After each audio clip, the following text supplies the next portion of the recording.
We look at what happened yesterday with the introductory press conference for Eric Bieniemy, new Washington Commanders offensive coordinator. But we have a few sound bites we'll play in a second. But just from a general leadership grace standpoint, Michael, to sit back and watch and listen to Eric Bieniemy answer all these questions about reporters who, rightly were asking, okay, we've heard from former players say you weren't really a part of the meetings in the offensive structure. LaShawn McCoy was the main guy who came out and said that on TV last week. How did you assess what you heard from Bieniemy, who handled everything with so much grace, it seemed like, on the surface yesterday?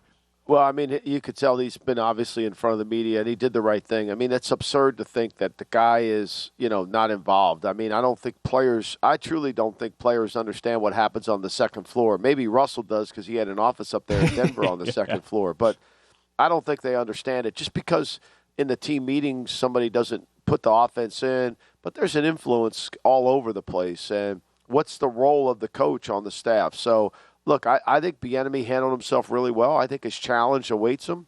The receiver coach left to go to Arizona, so he's going to have to replace the receiver coach. He's going to have to kind of blend himself in with the coaching staff unless he makes changes, which I've heard there's going to be some changes with the coaching staff.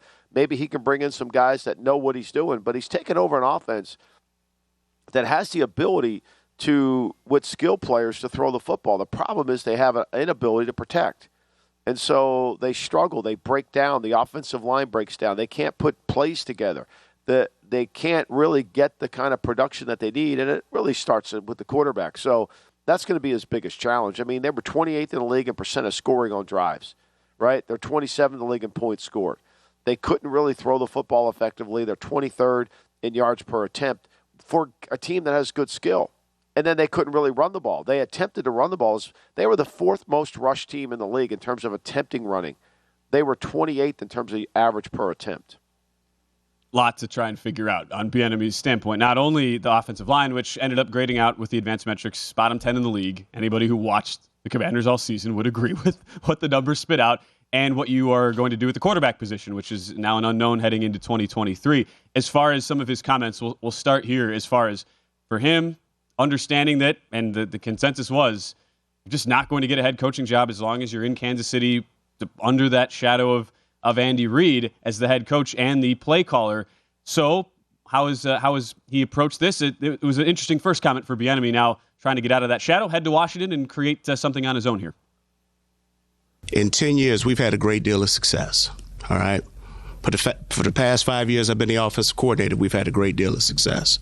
It's been 10 years. I was blessed and fortunate to have that opportunity and share that space with some amazing people, okay? But one thing in this profession you learn, comfort is the enemy of progress, okay? So when it's all said and done with, I don't like being comfortable. So I'm about accepting challenges and moving forward. So this presents a challenge to me, all right? Also, it presents a challenge to come and work with such a great head coach and a head man. But on top of that, I'm willing to embrace this journey. Comfort is the enemy of progress. That sounds like a line you would have in a Daily Coach article, Michael. I think of you as soon as I hear a line like that. It is. It's true. You can't get comfortable. Look, this isn't the first time this has happened in the league, okay?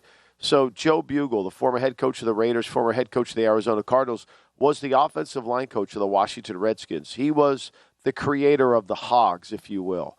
And Bugel was always trying to get a head coaching job. Now, he struggled partly because there's a perception, fairly accurate, that offensive line coaches have a hard time being head coaches, right?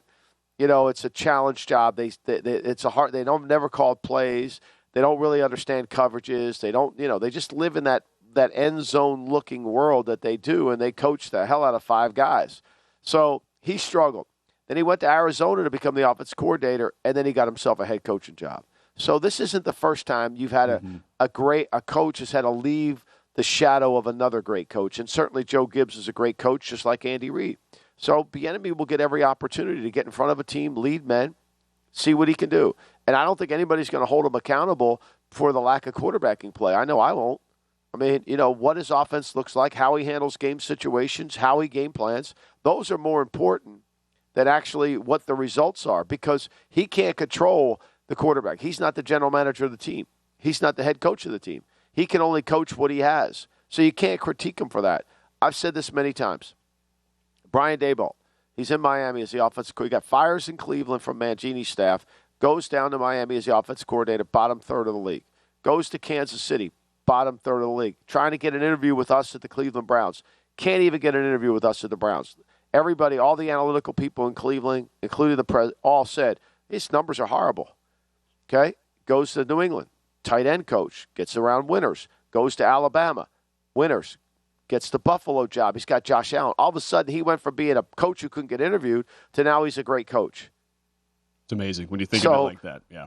You know, you got to be really careful. A lot of it is sometimes it's just the players, and you've got to be able to understand now, do I think certain guys could make you better? Yeah, sure. You know, do I think Zach Taylor, if he spent time with Bill Parcells, could become a better head coach? Absolutely. Absolutely. Do I think they could win more games if he managed the game differently? Absolutely. But he's got talent. It's one of those things you don't necessarily just get when you come into a new team, and that's where Eric Bieniemy's challenge will be with a personnel that is very, very subpar right now from an offensive standpoint. The other interesting quote from him coming out, also there's a quote on Sam Howell, the potential quarterback for 2023. We'll get to in a second, but how all the narrative and the media-driven talking points have been, all right, when are you getting a head coaching job? When is this going to be an opportunity for a guy with such great credentials and resume in Kansas City? Here's what Bieniemy had to say as far as how he's approaching that long-term.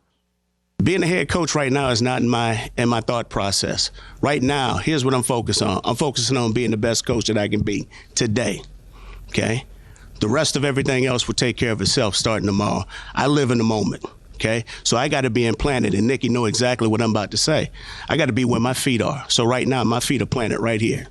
I'm sure that's what you want to hear from the Washington perspective. Yet, is there any thought in your mind, Michael, that with Ron Rivera as a head coach coming back, there's not been much success overall. You have rumors about who will be a new ownership group. It's logical to think, well, could Bieniemy be planning himself there, and in the long term, could that be a head coaching option for Washington? Well, it only matters if he does a good job, right? He's not going to get the job if he does a bad job, right? So really, the only thing he can control is doing a good job. So that's what he has to work on. Look, the team's going to get sold. Eventually, it's going to get sold. Whether it's next week, whether it's 2 weeks, whether it's a month, it's going to get sold. And that organization is going to have an exorcism. They're going to cleanse the Dan Snyder regime out of it.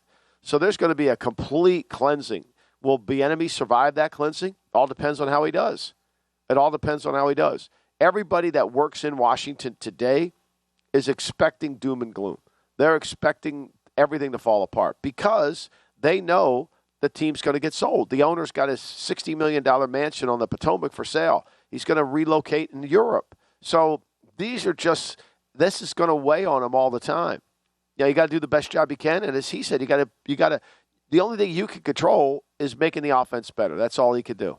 Yeah, the thing too on Jeff Bezos, which comes out last night, he is now the latest to hire an investment firm to at least explore that possibility of purchase. And I found it amusing, the one little throwaway line at the end of that report saying, yes, if he wanted to, he could outbid anybody else on the basis of him being the third most richest person on the planet. So, like, if Bezos wants to buy the team, I don't know how realistic you believe that to be, but it's very early in the process on his end.